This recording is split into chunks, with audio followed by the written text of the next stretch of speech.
So may bago na naman tayong bundle with Lazada.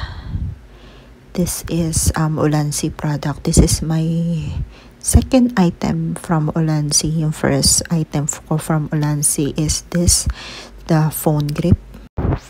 You can watch my unboxing on this phone grip on my YouTube. Now let's open this two item also from Ulanzi. What I have here on this package is the Ulanzi MT44 extendable phone tripod and the Vigium by Ulanzi LED video light. So let's open it up. It's nice. It's very secure. So ito yung unang item, the Vigium light. And then this one will be the Ulanzi extendable phone tripod. I know, nagtataka kayo ba't kailangan ko pa ng isang tripod. I already have an old tripod pero it's just a simple phone tripod and cheap lang siya and wiggly na siya, napipilay na yung paa niya. So that's why I decided to bought a new one. Unahin nating buksan tong Vigium by Ulanzi. It's VL100C bicolor LED video light. Ayan. It's really secured na nakarap pa. And let's open it up.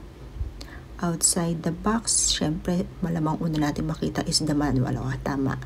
Nasa ibabaw si manual. It's just a user-friendly manual. And honestly, hindi ako mahilig magbasa ng manual. So let's just put this aside. This is the light itself. Maya natin siya tingnan. Tingnan natin yung mga kasama niyang accessory. Ito yung parang kino-connect sa baba so that you could connect it to your phone. This is the universal hot shoe adapter. Yan. And then under it, ito yung charger type C adapter. Yan. Tapos meron din isa pang parang screw.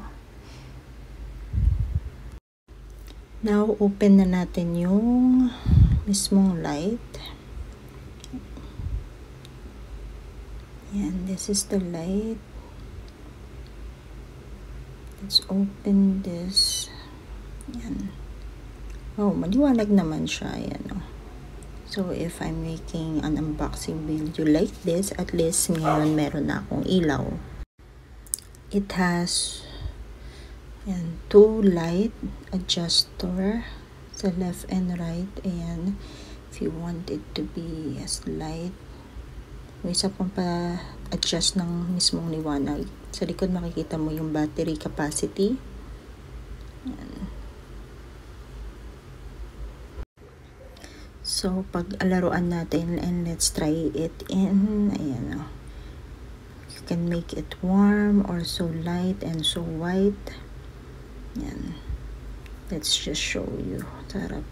Yan. Makikita yung mga pin light niya. I'm not into terminologies pero ayan, o. Makikita mo yung mga iba't ibang klase ng lighting niya kahit nakaharap. Now let's turn this off and put it back in the box. O, try pala natin tong horseshoe. Ayan. Meron siyang 4 horseshoe connection. Pwede kang maglagay ng mic or additional light or additional accessory. Yan, 4 side nung ilaw merong kabitan na ganito. So let's go back and let's try natin siyang i-connect dito sa aking Ulanzi phone grip. Yan, perfect. Fits perfectly. Itong Ulanzi phone grip, gamit na gamit ko talaga to sa pag nag-feature ako ng nagko-cover ako sa church kasi mas madali siyang hawakan and mas madaling point and shoot lang compared sa pipindot ka pa sa phone. Now let's put this back on the box and let's try to open naman yung ating extended phone tripod. Now, this is the Ulanzi MT44 extendable phone tripod. pwede siya sa mobile phone, pwede rin siya sa DSLR camera. So, yan, out from the box. It's very cheap. Okay naman siya. Have a ball head para madaling mag-adjust. Yan, madali naman siyang i-twist. Tapos ito, yan, meron siyang screw para pwede mong i-connect yung mobile phone, and pwedeng i-connect dito tong aking Ulanzi phone grip. So kapag nakakonect siya sa phone ko, hindi ko na kailangang tanggalin pa yung phone. Pwedeng direkta ko na siyang i-connect dito. Just a simple twist and turn para mas mabilis. Ikot-ikot natin. Pero hindi talaga feeling ko ganun yung idea ng pagkakabit. Ayan, para lang kunwari may nakakabit yung phone ko. Ayan, sample natin siya. And yung anak ko is binubuting-ting yung manual. Now, let's try to open yung paa. Madali naman siya yung open. It's made of plastic.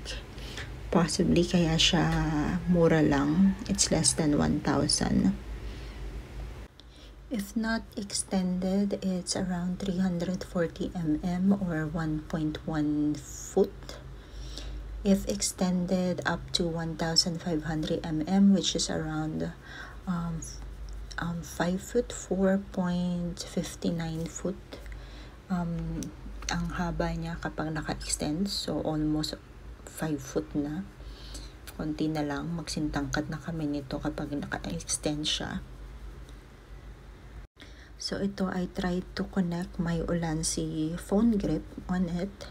And hindi ko muna siya in-extend ng sobrang haba para mapakita ko sa inyo sa camera. Yan. It's very easy to connect. Yan, mukha namang sturdy yung stand. I will try using this on Sunday. Now, I try to connect naman yung light. Kasi pwede ko rin siyang gamitin kapag video log ng sarili ko. Lalo na pag nasa madaling na lugar or kapag naka-video call din yun. Yes, it will be useful for video call. And yung ball head niya, yan, madali siyang i-control. Tapos, twist mo lang siya. Yan. So, let's also try opening up yung parang phone clamp niya. So, open mo lang to. Yan. Then you can put in your mobile phone in it. Let's try yung mobile phone ng asawa ko. Yan. My old iPhone 7 Plus. Ayan.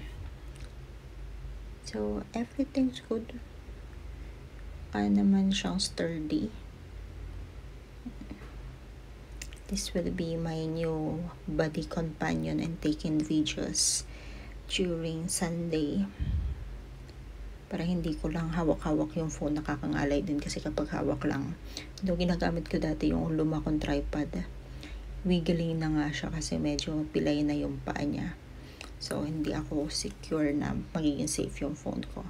So, ang dali lang niyang itiklop yan, ganyan. Tapos, twist mo lang to para malak ulit siya.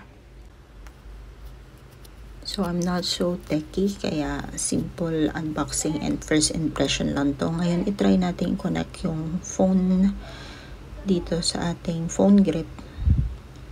And then, i-connect din natin siya dito sa ating extendable tripod. Kasi that's what I'm planning to, how to use it. Kapag nagvi-video, isi-set up ko na yung tripod sa tabi. Para after taking photos during worship service, kukonect ko na lang siya dito so that I can take good videos for the whole preaching ni pastor or ni pastora. Ayan. Then, let's try removing yung cover ng cold shoe and try natin ikabit tong ilaw. Ano nga ba to? Yung Vedium LED video light.